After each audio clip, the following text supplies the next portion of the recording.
We'll guide you through how to turn off the notification sound in Trello. If you find this helpful, consider subscribing and liking the video.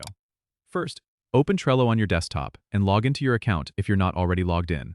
Once you're in, go to the top right corner of the screen where you'll see your profile icon. Click on it to open a drop-down menu. From there, you need to select Settings. This will take you to the Settings page where you can customize various aspects of your Trello experience. Scroll down until you see the section labeled Notifications. Here, you will find the option to manage your notification settings. Look for the toggle or checkbox related to sound notifications. It might say something like, play a sound when receiving notifications. You want to make sure this option is turned off. Simply click on the toggle or uncheck the box to disable the sound. Once you've done that, your notification sound should no longer play when you receive updates in Trello. If you want to double-check your settings, you can send yourself a test notification or ask a colleague to send you one to confirm that the sound is indeed off.